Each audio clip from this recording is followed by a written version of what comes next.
No, the accusations are that I was involved in the forging of the so-called Niger documents. Or no, not necessarily forging, but at least trafficking in them. Yes, it's totally false. I have no point of intersection with that story whatsoever. I never saw the documents, never handled them. I've never even read them. I have no connection to it at all. Zero. Did you have a working relationship with the Italian intelligence, the Italian intelligence service? In the late 1970s, I participated in one seminar that was held in Rome in which the Italian intelligence service was involved, and it was a simulation involving communication between allied governments. That is my total involvement. All right, because it's been reported that you had a deeper relationship with that than that. Well, you see, you keep on relying about these people who make up stories. No, I tell you, but I have to check your every word, because I watched you in public say that you never supported the war in Iraq. You never supported Bush's aggressive war in Iraq. And yet you go back and look at the historical record, you're all over the place about it. So I have to watch your every word. No, you don't. What you have to do is read what I've actually written instead of taking it from lunatic websites. If you actually look at what I read about the war in Iraq, you will see that what I said was the war in Iraq, and I wrote this before we went into Iraq, was the wrong war in the wrong place at the wrong time. That Iran was the major threat, that the method of dealing with Iran was not military, that the invasion of Iraq would produce a terror war in Iraq sponsored against us by the Syrians, the Iranians, and the Saudis, and that is exactly what happened. When we became involved, when the decision was made to go into Iraq, I supported our troops, and I continue. No, that's simply not correct. The decision, the president told us that the decision had not been made to go into Iraq, that the president didn't know, but as early as August 2002, you're giving interviews to Front Page saying, well, the question is, when do we need to invade Iraq? And you're going like yesterday. That was before the decision was made to go into Iraq. What I said was that if we decide to invade Iraq, then it's better done quickly rather than slowly. But that Iraq is the wrong target, and Iran is where we should start, and Iran is not a military operation and should not be done militarily. Look, the book I wrote, The War Against the Terror Masters, which was written before we went into Iraq, laid out in great detail what I thought we should do to Iraq if we decided to do Iraq rather than Iran first, which I thought was wrong. And I said look, we have two no-fly zones, one in the north, one in the south. We should declare them no Saddam zones. We should support free governments in both of those areas.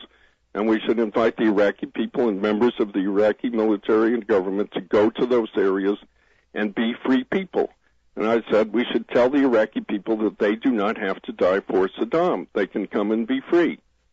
Now, if you think that's advocating invasion of Iraq, God bless you. But well, I know what you wrote, but I know what you said subsequently. I know what you told Front Page magazine, that we needed to do it yesterday. I know your other quotes about Brent Scowcroft. I know you saying we need to turn the Middle East into a cauldron. Well, you've got it. What I said was, you are an irresponsible person. You do not listen to what I say. You have not read my work.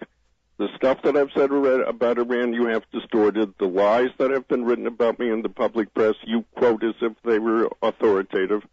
And you just keep on going on. You just keep going on saying it no matter what the facts are. Look at the war against the terror masters. Here is the quotation. Here is the quotation to which I refer.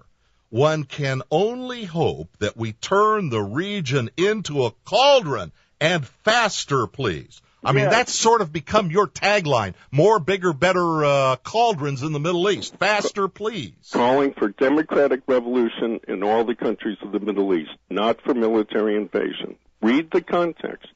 Well, don't just pull one line off of the website. How about National Review, August of 2002, in which you talked about the desperately needed and long overdue war against Saddam Hussein? Yes. Did you not write that? I did, and then if you go on to read the rest of what I wrote there, you would say, you will see that I said exactly what I have described to you. Political operations in the North and South, call upon the Iraqi people to overthrow that regime, and do it that way. And I always said, do Iran first and do it politically. How about this one? September 2002, the Wall Street Journal. Saddam Hussein is a terrible evil, and President Bush is entirely right in vowing to end his reign of terror. Yes, I was absolutely for it. And Iran is a terrible evil, and President Bush would be entirely right if he called for removing it. Well, how do you think he was going to end his reign of terror? Well, what I proposed for the fifth time, if you listen to what I say, is to do it politically. And well, the same the same paragraph you go on to say, our first move must therefore show both our power and our liberating intent. Yes. What, did you think you were going to have a flyover and scare him into surrendering? I thought, this is now the sixth time, I thought that if we supported free Iraq in the North and the South in areas that we controlled, that it would produce a revolutionary event throughout the Middle East. Oh, you got one. No, I didn't. I have an American government which has never supported the Iranian people in nearly 30 years against a regime that has declared war against us and has been killing Americans. I got an invasion of Iraq that I thought was wildly, excessively military instead of the kind of political operation that I wrote about before the war. And I got a confused policy which is now limited to fighting defense in Iraq against terrorist invasion from outside. It was not what I wanted. I am not a member of this administration. I am not a policymaker in this world. I'm a guy at the American Enterprise Institute who writes books which have been proven to be true. My prediction of what was going to happen in Iraq if we invaded Iraq is exactly what happened. And I didn't want that to happen. So you're being frightfully unfair. Well, I don't know. The desperately needed and long overdue war and turning the region into a cauldron. Good work. Hey, listen, we're out of time. I want to know if you think we are going to have military action against Iran. I gather the answer is no. I don't know the answer. I hope not. I'm against it. All right. Michael Ledeen from the American Enterprise Institute. The new book is The Iranian Time Bomb. He also writes for National Review Online. Michael Ledeen. The Charles Goyette Show. For Anti-War Radio on antiwar.com, I'm Charles Goyette.